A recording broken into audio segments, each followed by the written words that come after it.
Okay, we're going to get started. This is Dennis. It is April 12th, believe it or not, 2019. How quick time is moving on. So this is a response for EDU 709 in terms of our discussion board using the Blackboard platform. And I'm going to expound a little on this, but I also want to read what the written response is.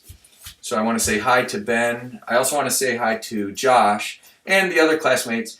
I know in this class, these two men and some of the others, some men and women in this class, have been my classmates last year, particularly EDU 643 with Dr. Jessica, Instructional Design, ID.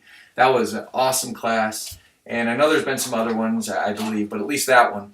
So I want to greet all of you and say that I hope that our professional friendship can grow in the months and years ahead, even beyond this class. Now, by the way, I don't know where you're at. You're certainly close, but I already took EDU 710 with Dr. Tim, who I consider, for me, my experience since 2013, working on this degree for about 7 years, 6 years, just over 6 years. I consider him to be the matriarch of my experience, simply because I've had him 3 times, Dr. Tim Brannon. All the other professors I had either just once, or there were, like Dr. Michael Dennis, which is interesting because my name is Dennis Michael, and I had Dr. Michael Dennis. I don't know how to pronounce his last name, but I had him twice. There might have been another one I had twice, I forget. But Dr. Ming, I've had only once. But interestingly, as I finish, so this is an elective for me, EDU 709, as I guess it is for all of us. But I already took, like I said, EDU 710, so I am scheduled to graduate here in a few weeks. May 4th, 1:30 p.m. at CMU. I have my cap and gown. I'm very excited. I'm 44. My birthday's a week after that, so Lord willing, I'll be 45 on May 11th. But on May 4th, 1 week left, while still being 44, I'll be graduating with this master's degree. And I'm very humbled and very grateful and very excited about what this can lead to. So I think I've covered enough. Let me get right into this. Hi, Ben. Yes. Thanks for your response. I remember, like with Josh and some others, we had EDU 643 together last summer with Dr. Jessica. Of course, I'm reiterating what I just said. I don't remember what your project was, but I know it was math related. Yeah, I think you use Weebly, as I do. I think you use Weebly to design a website for your students. Nevertheless, here is a concise summary of my conversation with Mr. Chris Badgett. So he's the CEO of Lifter LMS.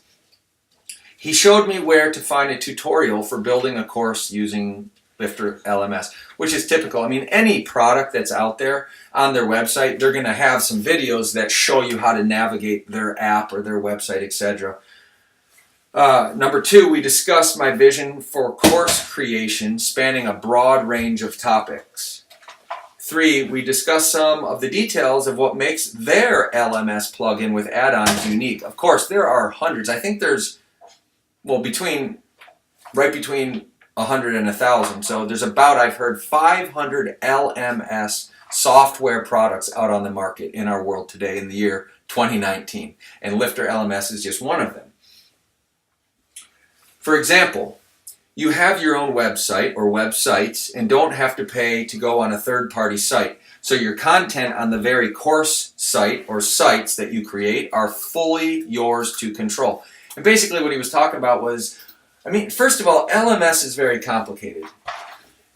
I mean, even in regard to what I just read, the way you even publish your course, your teaching resource, your e-learning resource, how you even publish that in the digital universe on the internet has many options.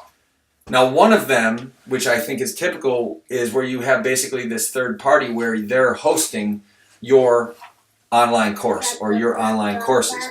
However, what Lifter LMS says is because they don't do that, it's your fully functional site created with WordPress, which, by the way, I think I mentioned that here, a large amount of websites on the internet are created with WordPress, like 1/5, 20%.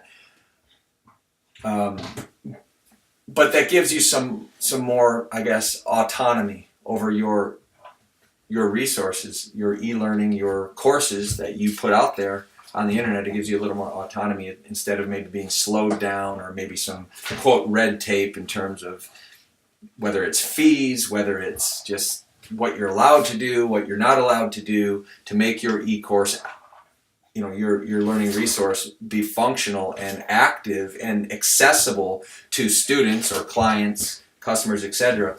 That's one of the points they bring out, that you have more autonomy in how you control your website that facilitates courses, online courses. Okay, enough said there.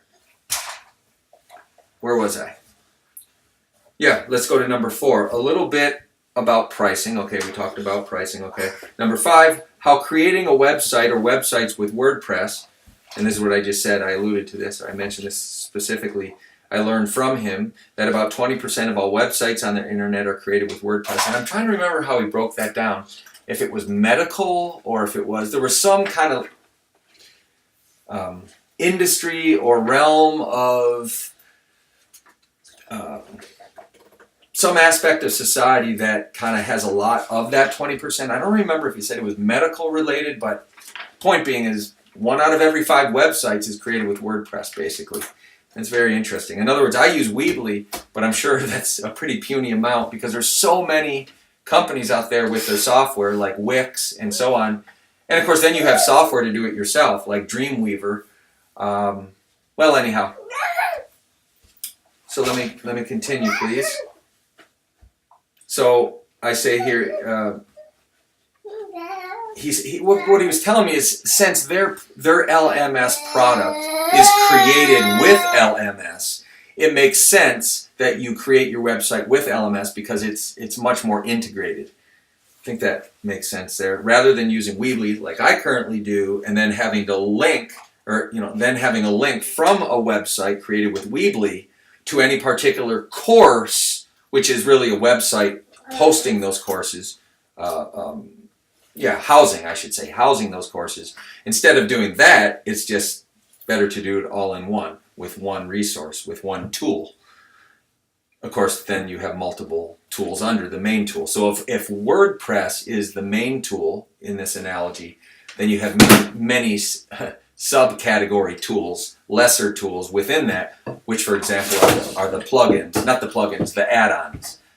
Different apps, if you will, tools that allow you to do things within WordPress. And that's what Lifter LMS does. They create all these add-ons that allow you to do things for functionality within a WordPress created website.